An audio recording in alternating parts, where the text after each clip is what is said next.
considerations are very important, obviously, because if you're like me and a lot of people, who are there's a lot of people, you're very smart, and you understand concepts and ideas pretty quickly. And so intellectually you get these things, but then it doesn't translate into changing of behavior or actually doing the thing that you just read or watched and understand. So this is something that I've been thinking quite a bit about. Is like, well, what are the practical considerations? What things actually need to change? Like, what do I do now? And so I'm gonna go through a few of those, and we'll start with the biggest factor for fat loss. Is going to be, number one, is being in a calorie deficit. And in order to be able to stay in a calorie deficit long enough so that you actually lose fat, the calorie deficit has to be enjoyable and as low friction as possible. We want to take out all the friction. Okay, so here's a couple of things that need to be done for that. Okay, first of all, you got to do a kitchen audit. Okay, and what that means is, do you even have the right tools in your kitchen to make fat loss easy? All right, so I'm gonna give you the example of the burrito diet and what things that I would, if I go into your kitchen and I look around, this is what I would be looking for. Okay, this one seems almost, it seems kind of silly, but do you even have space on your countertops? Like, do you have a easy to use space? I mean, if you got a bunch of clutter, a lot of times in our kitchens we have stuff that's just been sitting around, or things on the countertops and whatnot, and they just kind of disappear into like background noise, and you don't even have any awareness of them. That's one thing that I would do first, and this is such an easy one, and there's a lot of good feelings that come with just decluttering. Just go look at stuff that you've not used, or that's just kind of sitting there that you don't need, that you could start throwing away. So obviously this is for your countertops, but then go through your drawers as well. Go through your fridge, your pantry, stuff that is just sitting there that has not been touched or used in the last month, 2 months, 3 months. It is a very powerful thing to start getting rid of those. Okay, so that's practical thing number one that you can start doing now. I would add to that, while you're doing this, it's a great opportunity to just clean things, because I've always found, and I know a lot of people can relate to this, is when you have a cleaner space, you feel better, and that's part of reducing the friction. Okay, now let's say we got that done. The second thing I'm looking for is a few cooking tools. Okay, so as far as tools for cooking, I like to have a skillet. So an iron skillet is one of the best tools you can have. Okay, if you don't have to use that. You can use a non-stick pan or whatever. I know a lot of people are against non-stick pans. Fine, it doesn't matter. Point is, you need to have a skillet of some type. Then the next thing I would have is an air fryer. Okay, air fryer is going to be extremely valuable. You can do a lot of things with it. Like, some of my things that I like to make in there are crunchy tacos. I like to warm up my burritos in the air fryer versus the microwave. Crisps it up a little bit. So we got the air fryer, and then the next thing I like to have is an Instant Pot. Instant Pot allows you to make or prep your protein very quickly, and literally I think it's probably the easiest version, because you just throw stuff in there and boom, you just press a button, and I gotta be honest, it's very difficult, almost impossible to really fuck up cooking your meat in an instant pot. And it's also very, very versatile, right? And again, high on the convenience factor and the simplicity factor, because you just press a button. You throw whatever you want in there, press a button. So we got a skillet, we got a air fryer, we got a instant pot. Now, the next couple of things that I like to have is you want to have a good chef's knife, like a 7-inch knife, a good cutting board, and you can. What I would recommend is like get rid of or put into storage anything, all the extra stuff you have that you don't use on a regular basis. Put it away, or get rid of it, so that when you go to open your drawers or whatever, and you walk into your kitchen, your tools are ready. You know where they are. You know you're not fumbling around. And just these small things make such a big impact, right? So like there's a great book called, I don't think it's called The Checklist, or maybe it's called The Checklist Manifesto by Atul something, A-T-U-L. But anyways, this book goes into, I believe the guy's a doctor, and he goes into the importance of just checklists and how they impact fields like medicine and aviation, and how important they are to getting things done and getting things done correctly. So, and I just want to circle back to the first point, is like, this is where, adding to this point, like if you have a cluttered fridge, you just got a bunch of shit in there that you don't really even use, that's going to increase the friction. So, then, next practical thing is, in the nutrition challenge for this month in the Burrito Mafia, we decided that we're going to, work on just 2 recipes for our keystone food. Okay, very, very important, because a lot of times you have not even practiced a particular recipe enough times to make it easy and to make it taste good and to make it start to be quick and fast. So I would go and, YouTube is full of amazing recipes, Instagram, whatever, that are very high in protein and low in calories. That's the kind of recipes you want to find, okay? And then just pick 1 or 2 that you like, that appeal to you, okay? And then make sure they check the 5 lenses of fat loss, meaning should be high in protein, it should be low in calories, okay? It should be convenient, meaning it should be quick and easy to make and clean, right? You don't want a 30-step recipe that requires 10 different tools. Fourth is going to be, what did I miss? High protein, high enjoyment. Oh, of course, high enjoyment. It has to be high enjoyment, because if it's not enjoyable, you're not going to do it. Then we have easy to track. Easy to track means that it has less than 5 ingredients, okay? And so that's what you want to do. You can save a bunch of recipes, but just pick 1 or 2 to work on for the entire month, okay?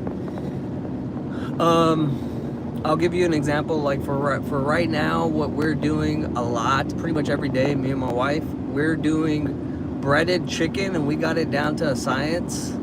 Like within 20 minutes, I have food for dinner and for the following day for lunch. And then let's see. What I would actually do is, when you pick those 2 recipes, I would actually, on a piece of paper, write out the ingredients you need and then the steps. And a lot of times these people have that ready for you, so you just print it.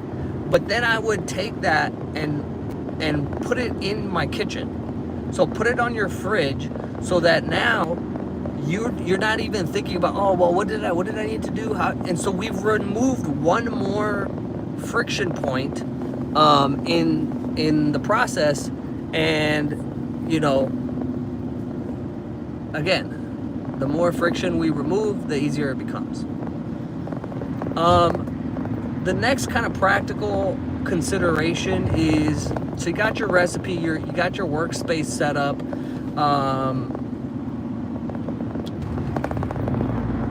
The ingredients, so you have your ingredients listed.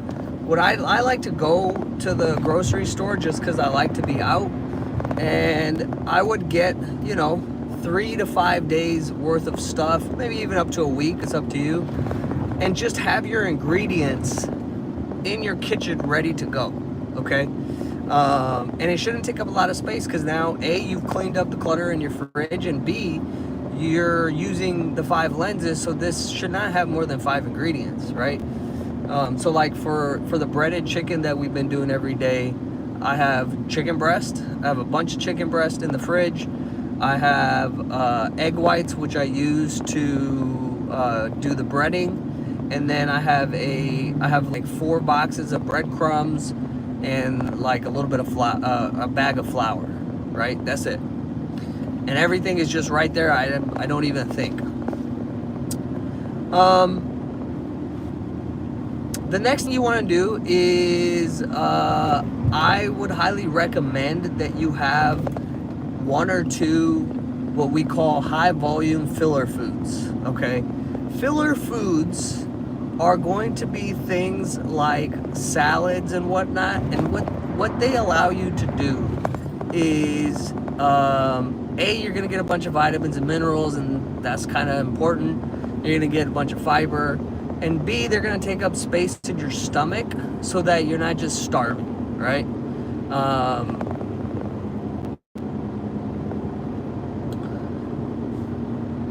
And I would get, so like if I'm doing, what I like to do is right now I really like coleslaw. So what I like to do is get a bunch of I could get cabbage and like, or you could just get the cut coleslaw vegetable mix, and you just have a bunch of bags of that, and then, you know, it takes like 5 seconds to make or mix up the coleslaw.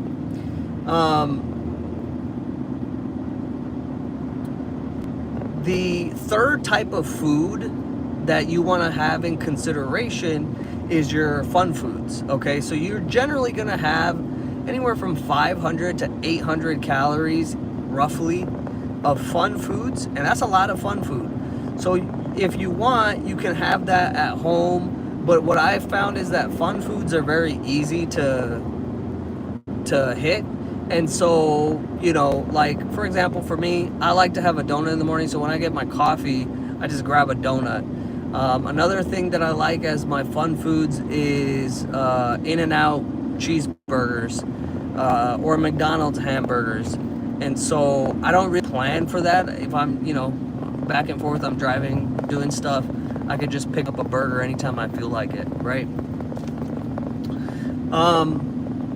Some other, real quick, like one of my other main fun foods that also can be a high volume filler food is this popcorn called,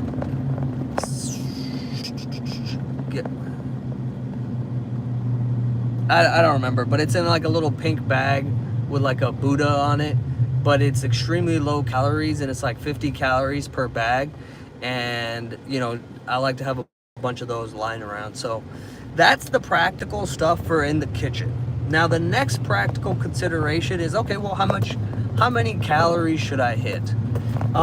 Generally you're gonna fall between 1,500, I would say most people are gonna fall between 12 and 2,000, depending on how big you are and your height and whatnot.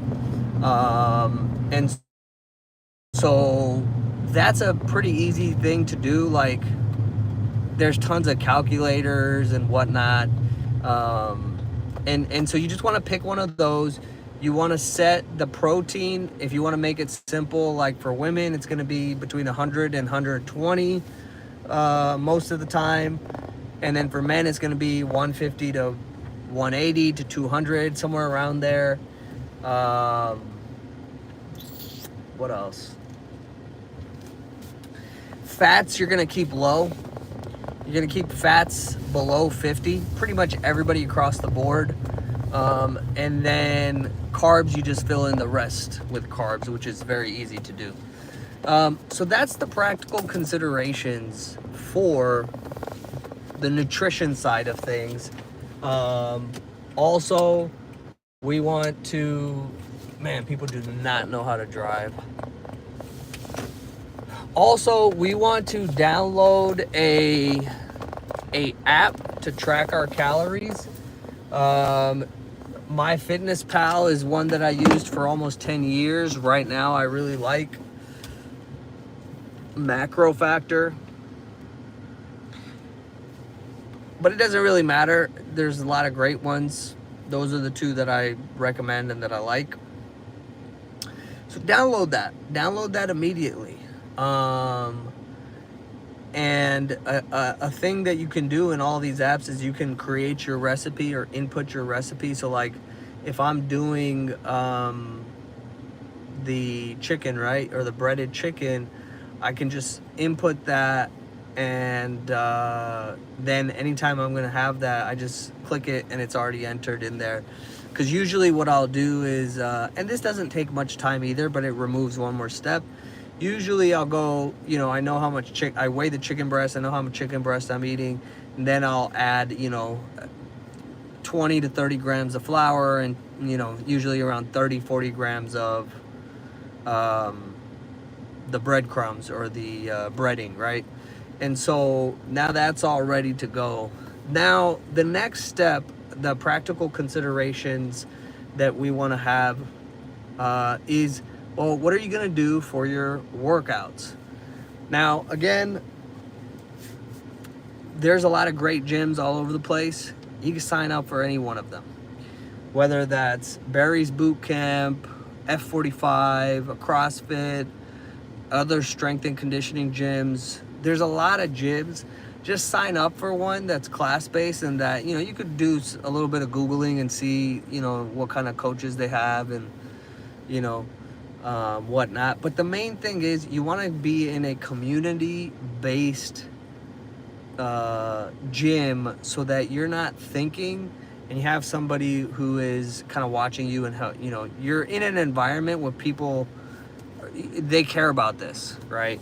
And so you're more likely to make progress rather than if you're on your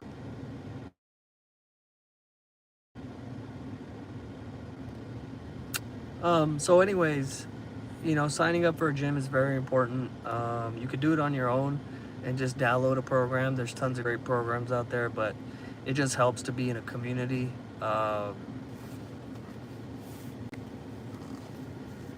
Especially if you know what, I just recommend, like, be in a unless you're like, you just have always been training.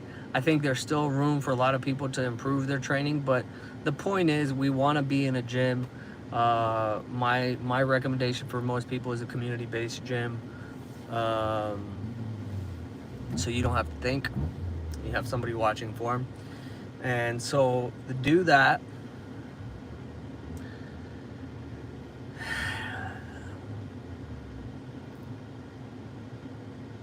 those are the main things.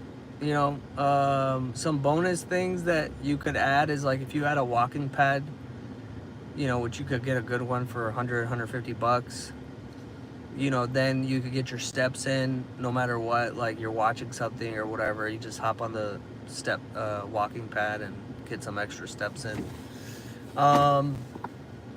Yeah, those are the main things. So, you know, the last thing I'll say, you know, and obviously I'm a coach and I've been doing this for a long time, but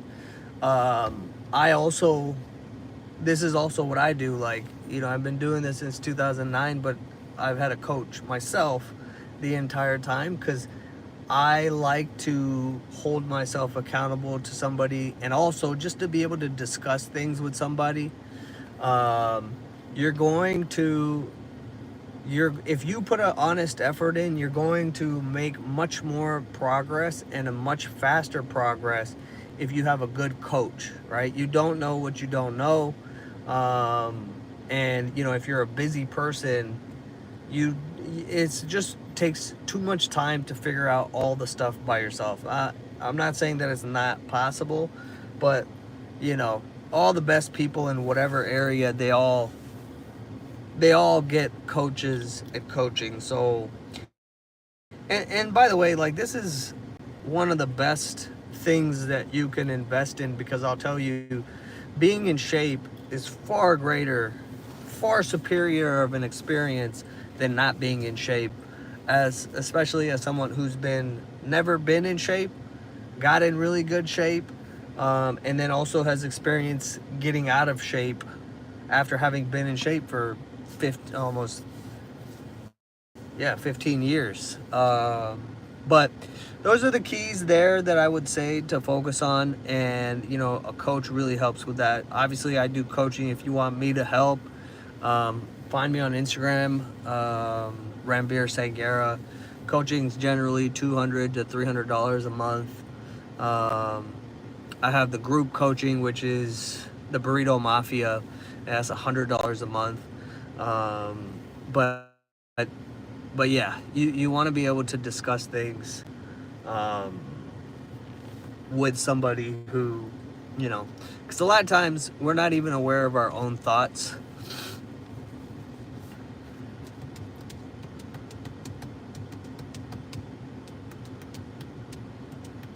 Or sometimes it's just helpful to be able to say something verbally to somebody. And yeah, so that is all, my friends. As always, leave comments and questions if you got them. I really, really want to just emphasize that over the next 90 days, you could change your entire body. All the excuses or rationalizations that you have, they're only true because you think them. There's always a alternate perspective on everything. And I think one of the things to really take away, because as I look at myself, I'm like, it really just has to come down to, like, what is your desire? Like, I had such a strong desire to be ripped and to be strong that it was inevitable that I would get there. Even though it took me 9 years to figure it out when I first started out, inevitably I got there, because it eventually led me to going to Jason Khalipa's gym in 2009. It led me to hiring Alberto Nunez as my first coach, and then who I worked with for like 5 or 6 years. And then I've worked with a bunch of other great coaches, and the cornerstone of all this is really the desire, and just honoring that desire, and just staying encouraged, because there's so much discouragement. And you know what? After having gotten out of shape, I get it. Like, it can seem to be the most overwhelming thing to be like, damn, like, I'm 5'11", I'm 5'8", and I'm 220 pounds, etc. Like, you go to the gym for a few days and you're like, fuck, nothing is happening. I get it. You go and you try to do some cardio and you can't even breathe. Look, that is a tough thing, but what you got to remember is, if this desire is in you and you want it and you want to do it, and these things suck when you're going through them, but you can get over them, you can get through them. You will reach a point, you can physically and biologically reach a point where you will not be winded you know, where you will not be dying after, you know, 5 minutes of a CrossFit class or whatever thing that you're doing. You can get past and get through, you know, looking at yourself in the mirror and there's, you know, big belly hanging and maybe you got man boobs or, you know, love handles, all these things. Like, you can get through this and it can change, and staying positive and encouraged throughout the thing is, especially throughout the beginning, is very important. And that's where the community thing really helps, and that's where having a coach really helps. And then also just remembering, like, you know what, and maybe you don't even really care about being ripped. Personally, I that's not me. I really care about it. It makes me feel really good. It's a much better experience objectively. But if you're just trying to be healthy, meaning not have any health problems, not have any physical movement limitations, be able to do the things that you want to do day to day, then it's even easier, because you can, you know, you don't have to do much. You gotta lift a little bit of weight, you gotta get your heart rate up on purpose, and then, you know, eat a little bit less food. Like, that's about it. So anyways, that's all.